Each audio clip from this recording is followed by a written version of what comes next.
सोचिए, एक ऐसा चुनाव जहां एक पार्टी की जमीन ही ना हो, जहां उसकी पहचान, उसकी मौजूदगी लगभग सिफर हो। क्या ऐसा चुनाव जीता जा सकता है? अक्सर लोग कहते हैं नामुमकिन, लेकिन सियासत में नामुमकिन सिर्फ एक शुरुआत होती है।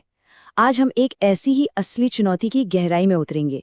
ये सिर्फ आंकड़ों का खेल नहीं है, ये जमीनी हकीकत को समझने और एक बिल्कुल सटीक साइंटिफिक रणनीति बनाने का विज्ञान है। चलिए इस प्रोसेस को समझते हैं। तो मामला है जम्मू और कश्मीर के बीरवाह विधानसभा क्षेत्र का। देखने में तो ये बस एक इलेक्टोरल मैप है, लगभग 1 लाख वोटर्स वाला इलाका। लेकिन एक स्ट्रैटेजिस्ट के लिए ये सिर्फ एक मैदान नहीं है, ये पॉलिटिकल साइंस की एक बहुत ही पेचीदा केस स्टडी है। यहाँ की मिट्टी, यहाँ के लोग, उनके मसले सब मिलकर एक ऐसी पहेली बनाते हैं जिसे सुलझाना सच में एक बड़ी चुनौती है।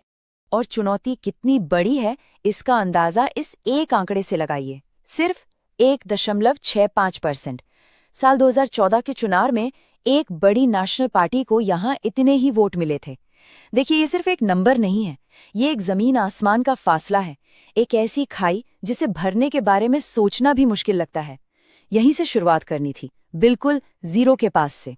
तो फिर सवाल ये उठता है कि ऐसी हालत में जहां आपके पास कुछ भी ना हो, वहां से जीत की तरफ कैसे बढ़ा जाता है? स्ट्रैटेजी बनती कैसे है? यही वो अहम सवाल है जो हमें प्रॉब्लम से सॉल्यूशन की मेथोडोलॉजी तक ले जाएगा। और इसका जवाब याद रखिएगा, सिर्फ नारों या जोशीले भाषणों में नहीं मिलता। इसका जवाब डेटा में, आंकड़ों के एनालिसिस में और जमीनी हकीकत की गहरी समझ में छिपा होता है। देखिए, किसी भी इलाज से पहले मर्ज को ठीक से समझना जरूरी होता है ना? सियासत में भी बिल्कुल यही उसूल काम करता है। तो चलिए अब देखते हैं कि एक स्ट्रैटेजिस्ट कोई भी सोल्यूशन देने से पहले उस कॉन्स्टिट्यूएंसी की हालत का डायग्नोस कैसे करता है। इसे आप एक तरह का पॉलिटिकल हेल्थ चेकअप कह सकते हैं। तो ये है बीरवाह का, हमारी भाषा में पॉलिटिकल डैशबोर्ड। आइए इस पर नजर डालते हैं। कुल वोटर्स हैं लगभग 98,000। पिछली बार 67% लोगों ने वोट डाला, ठीक ठाक टर्नआउट है। और जीत हार का अंतर सिर्फ 6.28%, बहुत ही कम मार्जिन है। और एक अहम बात, यहाँ की डेमोग्राफिक प्रोफाइल, ज्यादातर आबादी सुन्नी मुस्लिम है। इन नंबर से एक बात बिल्कुल साफ हो जाती है, मुकाबला बहुत सख्त है और यहाँ एक एक वोट मायने रखता है। अब इस टर्नआउट के उतार चढ़ाव को देखिए, ये अपने आप में एक पूरी कहानी बताता है। 2008 में 57%, फिर 2014 में ये एकदम से उछलकर लगभग 75% हो गया और फिर 2024 में गिरकर 67%। ये सिर्फ नंबर्स नहीं है, ये वोटर्स के मूड का, उनके जज्बातों का आईना है। क्यों लोग वोट देने निकले और फिर क्यों उनका उत्साह कम हो गया? एक स्ट्रैटेजिस्ट के लिए इन क्यों का जवाब ढूंढना ही एक कामयाब स्ट्रैटेजी की पहली सीढ़ी होती है। क्योंकि जीत सिर्फ आंकड़ों से नहीं आती, जीत तब मिलती है जब आप लोगों की जिंदगी से जुड़े असली मसलों को छूते हैं। और बीरवाह में जमीनी शिकायतें क्या थीं? सबसे बड़ी समस्या नौजवानों में बेरोजगारी, लगभग 25%, टूटी फूटी सड़कें, स्कूल और हॉस्पिटल में सुविधाओं की कमी और ठहरी हुई इकोनॉमिक ग्रोथ। देखिए, ये सिर्फ इलेक्शन इश्यूज नहीं हैं, ये लोगों की रोजमर्रा की तकलीफें हैं और एक स्ट्रैटेजिस्ट का सारा ध्यान इन्हीं तकलीफों को समझने और सुलझाने पर होना चाहिए। और जब हम लोगों की तकलीफों की बात करते हैं तो हमारे संविधान का मूल आधार भी यही है, हर नागरिक की डिग्निटी, उसकी गरिमा। सोचना, बोलना, अपनी बात रखना, ये सभी एक जिम्मेदारी के साथ आता है। प्राइवेसी और सहमति, खासकर भारत के डीपीडीपी फ्रेमवर्क के तहत, ये सुनिश्चित करते हैं कि लोगों की निजी जानकारी का इस्तेमाल सम्मान के साथ हो। एक अच्छी गवर्नेंस का मतलब ही यही है।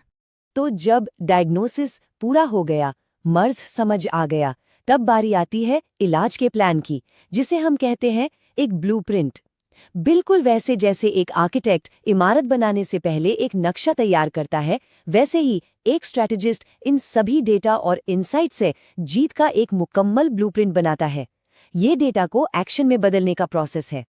और हर ब्लूप्रिंट से पहले जरूरी है स्वॉट एनालिसिस, यानी अपनी ताकत और कमजोरी को ईमानदारी से देखना। यहाँ पार्टी की ताकत क्या थी? मजबूत नेशनल लीडरशिप और पैसों की कोई कमी नहीं। सोशल मीडिया मशीन भी आधुनिक थी, लेकिन कमजोरी वो बहुत बड़ी थी। जमीन पर कोई संगठन नहीं, ग्रासरूट्स वर्कर नहीं, और सबसे बड़ी बात, वहां के लोगों के साथ एक गहरा आइडियोलॉजिकल, एक विचारधारा का गैप। ये गैप साफ बताता था कि दिल्ली से तैयार किए गए मुद्दे यहां काम नहीं करने वाले थे। तो इस गैप को भरने के लिए इस कमजोरी को दूर करने के लिए एक चतुर्मुख डॉक्ट्रिन यानी 4-pronged स्ट्रैटेजी बनाई गई। चलिए इसके चारों हिस्सों को समझते हैं। पहला, इलेक्टोरल, बूथ लेवल कमेटियां बनाना, हर बूथ पर अपने लोग तैयार करना जो एक एक वोटर को जानते हों। दूसरा, ऑर्गेनाइजेशनल, एक ऐसी मजबूत लोकल यूनिट खड़ी करना जो 24 घंटे 7 दिन काम करे। तीसरा, नैरेटिव, ये सबसे जरूरी था, आइडियोलॉजी की बड़ी बड़ी बातें छोड़कर सिर्फ और सिर्फ विकास की बात करना, नौकरी, सड़क, स्कूल, हॉस्पिटल। और चौथा, रिसोर्स, सेंटर से मिलने वाले हर साधन का पूरा यूटिलाइजेशन, पैसा, टेक्नोलॉजी और हाई प्रोफाइल नेताओं को जमीन पर उतारना। लेकिन ब्लूप्रिंट कितना भी अच्छा क्यों ना हो, उसे जमीन पर उतारने के लिए एक इंसान चाहिए होता है, एक चेहरा। इसलिए अब हम स्ट्रैटेजी से हटकर सबसे अहम हिस्से पर आते हैं, द ह्यूमन फैक्टर। क्योंकि कोई भी रणनीति कागज पर तब तक अधूरी है जब तक उसे अंजाम देने वाला एक सही लीडर न मिले। और यहाँ कॉन्सेप्ट सामने आया एक ब्रिज लीडर का। जैसा नाम है वैसा ही काम, एक ऐसा नेता जो एक पुल का काम करे, जो पार्टी की नेशनल आइडियोलॉजी और बेरवाह के लोगों की जमीनी भावनाओं और ज़रूरतों को आपस में जोड़ सके। ये सिर्फ एक कैंडिडेट की तलाश नहीं थी, ये उस आइडियोलॉजिकल गैप को भरने के लिए एक मुकम्मल सल्यूशन था। तो इस ब्रिज लीडर का प्रोफाइल कैसा होना चाहिए था? इसके लिए 3 गुण तय किए गए, टैलेंट, वर्क और आइडियोलॉजी।